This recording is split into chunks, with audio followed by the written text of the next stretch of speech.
Convido agora à frente nosso irmão Kleber, que estará trazendo a leitura, e em seguida o pastor João Carlos trará a mensagem de hoje.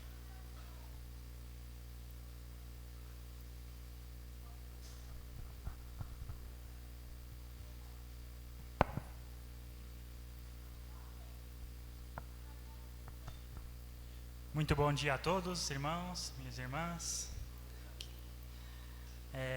A leitura de hoje se encontra no livro de Hebreus, capítulo 6, versículo 10. Hebreus 6, versículo 10. A palavra de Deus diz: Deus não é injusto, Ele não se esquecerá do trabalho de vocês e do amor que demonstraram por Ele, pois ajudaram os santos e continuam a fazê-los, e continuam a ajudá-los. A outra passagem se encontra em 1 Coríntios, capítulo 1, versículo 27 ao 29. 1 Coríntios, capítulo 1, versículo 27 ao 29. A palavra de Deus diz: Mas Deus escolheu o que para o mundo é loucura, para envergonhar os sábios, e escolheu o que para o mundo é fraqueza, para envergonhar o que é forte. Ele escolheu para o mundo o que é insignificante, desprezado, o que nada é, para reduzir a nada o que é, a fim de que ninguém se vanglorie diante dele. Palavra do Senhor.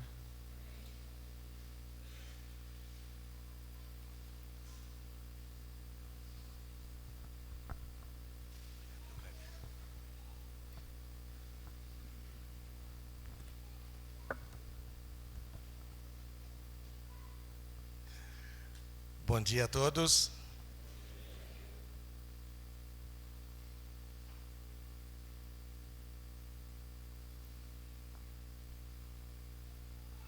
Eu acredito que deve ter sido alguma das senhoras que fizeram esse quadro aqui, não é? Já vi algumas irmãs tirando foto aqui.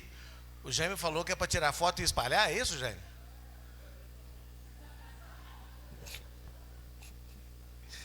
Tá bom. E aqui está falando assim: toda mulher carrega histórias que merecem ser celebradas.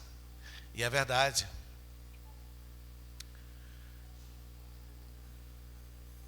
Eu dou graças a Deus porque você está hoje aqui pela manhã. Quero dar um grande abraço a todas as nossas irmãs, irmãzinhas, menininhas, não é? A todos vocês, merecem não somente um dia, mas que todos nós possamos respeitá-las e honrá-las todos os dias. Eu estou vendo aqui, o Jaime ia fazer uma apresentação. Ô Juan, faça favor, vem aqui. Ô Jaime, eu posso apresentá-lo, Jaime? Vem cá, Juan. Eu acho que quase ninguém aqui conhece o Juan, né? Esse menino pequenininho aqui. Você só não pode chamar o pastor de baixinho. Foi quarta-feira? Foi.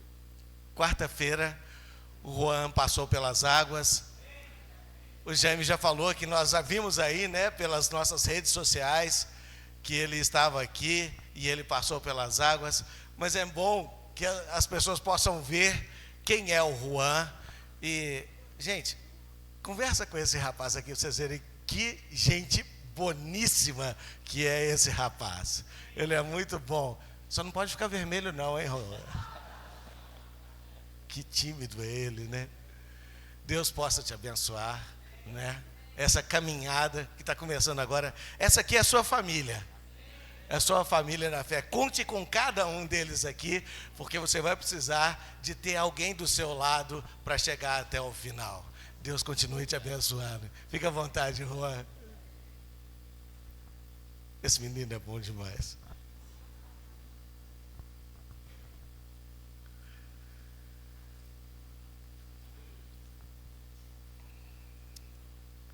Quero falar hoje sobre alguns elementos femininos da palavra de Deus não vou falar exclusivamente para as nossas irmãs, eu vou falar para todos nós, porque o exemplo delas é para todos nós, tanto para as nossas irmãs, como também para nós homens. Quando Deus escreve grandes histórias com nomes quase invisíveis, explorando a importância de vidas anônimas na escrita da história divina. Nós conhecemos muitas mulheres que foram relevantes, que tiveram um papel muito importante na história bíblica, mas também tem algumas mulheres invisíveis que tiveram uma importância muito grande na história bíblica. A Bíblia registra não apenas os grandes líderes, mas também a importância das mulheres.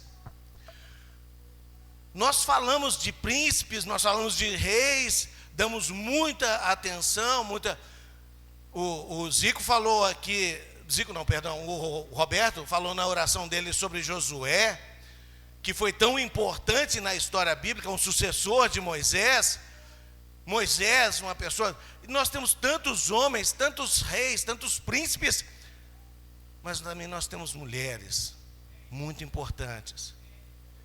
E lá em Efésios, Paulo fala que as mulheres sejam submissas aos seus maridos. Uma mulher submissa ao seu marido não é aquela que fica calada com agressões, com violência, com desprezo dentro de casa. Mas a mulher submissa é aquela que é a base da família. Assim como o Zico falou que ele tem uma auxiliadora, Zico, a gente nem sabe qual que é o nome da auxiliadora, mas ele tem uma auxiliadora dentro de casa.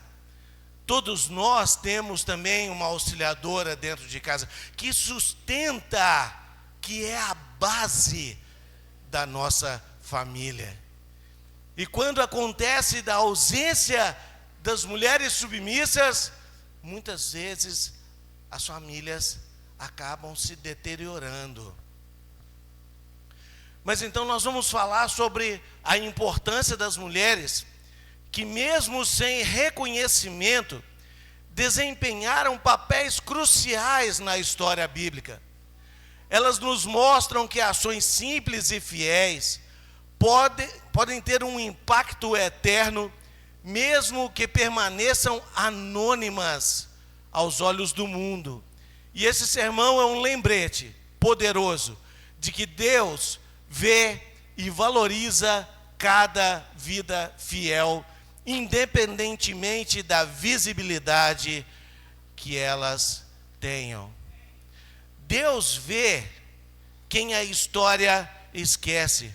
O Kleber acabou de ler para nós aqui um trecho de Hebreus, capítulo 6, versículo 10, e fala assim: Deus não é injusto para se esquecer do vosso trabalho. Mulheres, isso é para vocês. Deus não é injusto para se esquecer do vosso trabalho.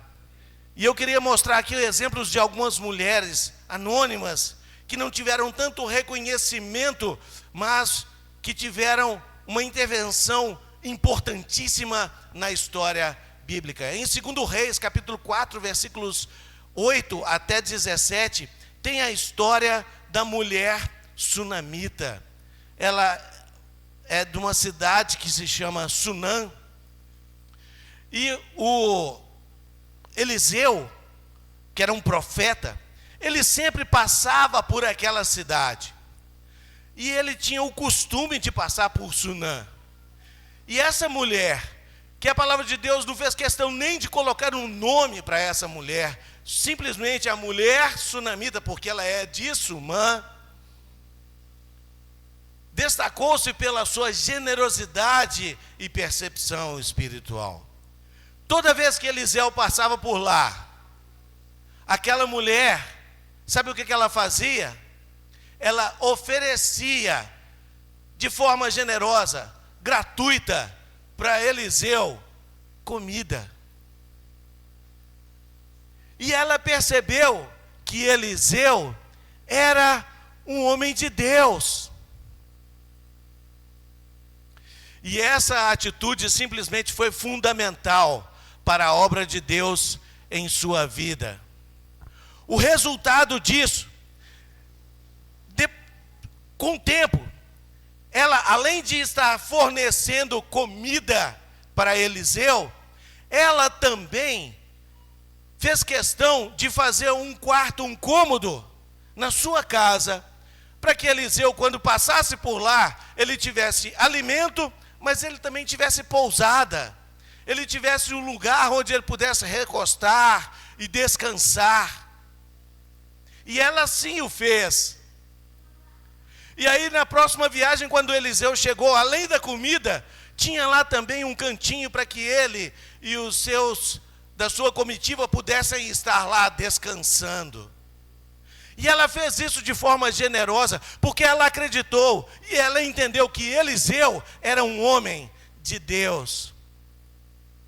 E ao receber Eliseu em sua casa, a mulher sunamita não buscava reconhecimento, mas a sua fidelidade e generosidade foram recompensadas com um milagre.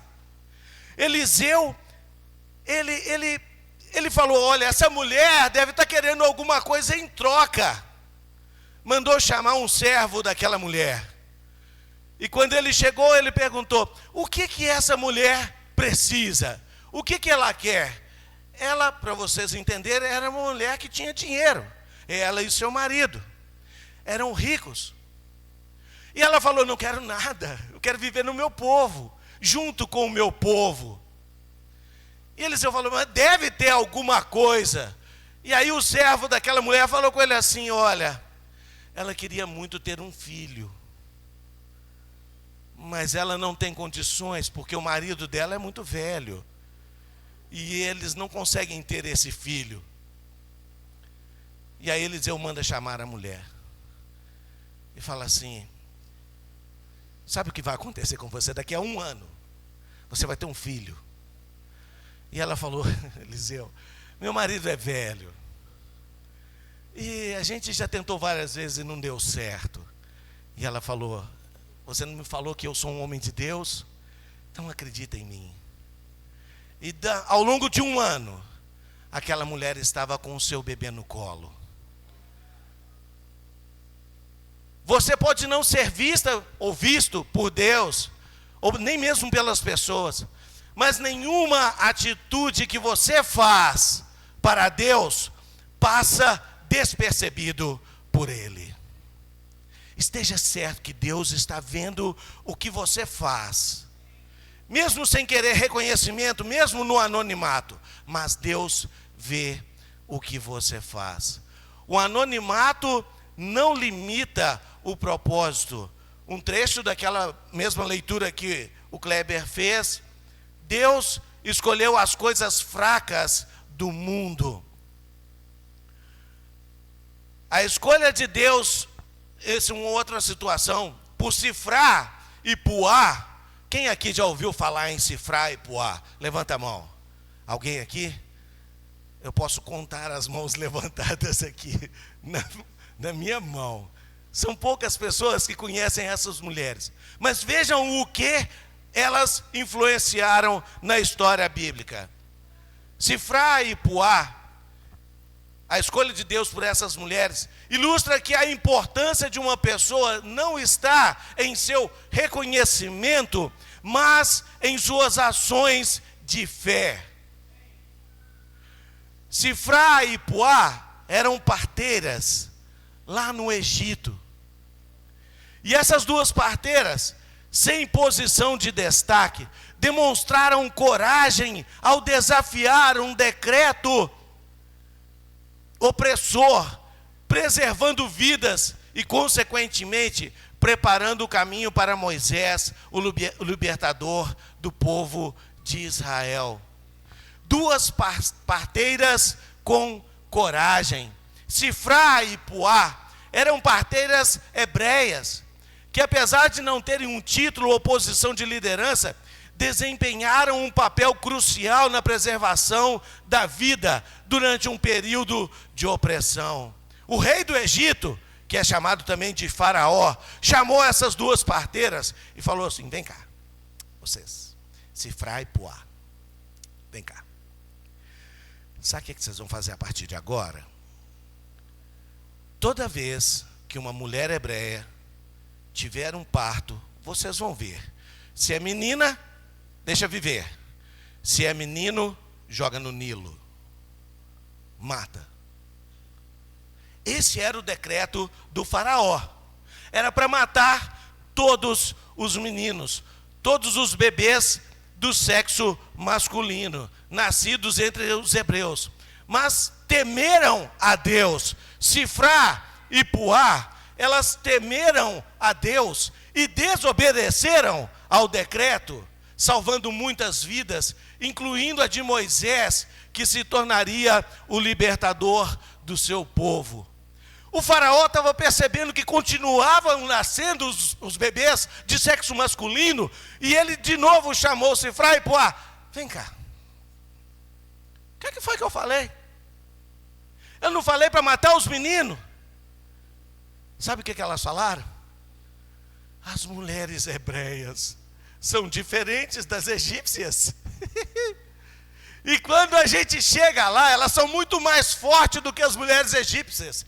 E quando chega lá, os bebês já nasceram.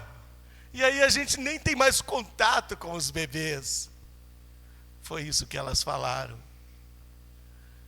Anônimas, mas impactantes. O ato de coragem e fé de Sifrá e Puá destaca que mesmo em situações extremamente difíceis, era uma situação difícil ou não é? Chamada pelo rei do Egito, o Faraó. Para aquele pessoal lá, era Deus aqui na terra. Para aquele povo, o Faraó tinha poder para mandar matá-las em qualquer momento. Só que essa situação extremamente difícil,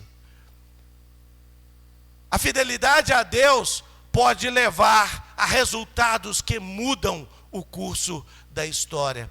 Elas não buscaram reconhecimento e permaneceram anônimas, mas sua coragem e obediência tiveram um impacto, ressoaria através dos tempos, mostrando que a coragem pode vir de qualquer lugar, mesmo de quem não é visto ou vista. Às vezes, um simples não ao pecado e um sim a Deus muda o futuro de uma nação. Outro exemplo: Deus trabalha silenciosamente por meio de mulheres discretas. O exemplo de Asenate, em Gênesis capítulo 41, versículo 45, nos ensina que mesmo sem reconhecimento ou destaque, a contribuição de mulheres discretas é fundamental na história divina. A sua maternidade de Manassés e Efraim, Asenate era mãe de Manassés e Efraim. Vocês conhecem essas duas figuras na Bíblia? E eles são filhos de quem? Olha, muito bem, José. E a gente costuma falar: José teve Manassés e Efraim, mas a esposa dele foi oferecida para Josué. E ela era uma hebreia? Não, ela não era uma hebreia. Mas ela foi a mãe de Manassés e Efraim. Demonstra que a fidelidade no silêncio pode ter um impacto duradouro e significativo nas gerações futuras. Nós, a palavra de Deus, não temos nada, absolutamente nenhuma palavra que foi colocada na Bíblia, partindo de Asenate. No silêncio, ela fez muita coisa. O poder do silêncio e da discrição. Embora muitas vezes desconsiderada, Asenate exemplifica como mulheres com papéis discretos desempenham funções essenciais na história bíblica. Irmã, irmão, prestem atenção. Não há necessidade de que as nossas irmãs venham à frente, assumam um papel de destaque, mas na discrição, elas têm um papel importantíssimo, que pode mudar a história de uma congregação, a história do reino de Deus, de forma positiva, obviamente eu estou falando. A sua maternidade foi crucial para o desenvolvimento das tribos de Israel. E por sua aliança com José, ela se tornou parte da história da salvação. E isso nos ensina que as contribuições silenciosas são tão significativas quanto as mais notórias. Asenate, a mãe silenciosa. Então, mencionada em Gênesis 41, 45, não tem falas registradas ou ações particularmente destacadas na narrativa bíblica. No entanto, sua importância é evidenciada por seu papel como mãe de Manassés e Efraim, duas tribos que se tornaram fundamentais na história de Israel. E se você ler a história bíblica, você vai ver que Jacó abençoa a José e abençoa a Manassés e a Efraim também. A sua vida mostra que o silêncio pode carregar um propósito grandioso, mesmo que não esteja em evidência. Deus honra mulheres que permanecem fiéis, mesmo na dor. Nós temos aqui o exemplo de Noemi. O exemplo de Noemi no livro de Ruth nos ensina, quando nós vemos e lemos a história, né, no livro de Ruth, nós naturalmente temos muita atenção no que aconteceu com Ruth. Mas por vezes nós esquecemos o que aconteceu com Noemi. E o exemplo de Noemi nos ensina que mesmo em meio à perda e ao sofrimento, Deus pode transformar as vidas das pessoas de maneiras surpreendentes. Noemi, que se sentiu vazia e sem esperança, foi escolhida por Deus para desempenhar um papel fundamental na linhagem do rei Davi e, por conseguinte, na história de Cristo. A dor da perda. Noemi enfrenta a perda de seu marido e filhos. Poxa vida, ela perdeu o marido primeiro e depois os 2 filhos de Noemi morreram, que deixou ela em profunda tristeza e solidão. Ela se considerava vazia, sem esperanças e sem sentido em seu sofrimento, sentindo-se sem valor e sem propósito. Mas o propósito do Redentor era outro. Apesar da dor e da sensação de perda, Noemi se torna um instrumento nas mãos de Deus ao guiar Ruth em direção ao plano messiânico. Sua experiência de vida a capacita a entender a necessidade de fé e esperança, mesmo em momentos de desespero. Noemi faz parte da linhagem de Davi e, consequentemente, da linhagem de Cristo. Concluindo, irmãs, Deus não procura fama, mas fidelidade. Deus não procura holofotes, mas corações obedientes. Deus não procura nomes conhecidos, mas vidas disponíveis. O céu conhece nomes que a terra nunca aplaudiu. Talvez você se sinta invisível, pouco valorizada ou sem reconhecimento. Mas hoje, no seu dia especial da mulher, Deus te diz: eu vejo você, eu conheço a sua fidelidade e eu estou usando a sua vida. Como diz Mateus 25, 21, bem-estar, serva boa e fiel. Deus possa nos abençoar nesse dia tão significativo e expressivo para as nossas irmãs, para todos nós. Você tem algum cântico, não? Por favor, igreja, vamos ficar de pé e nós vamos encerrar com uma oração.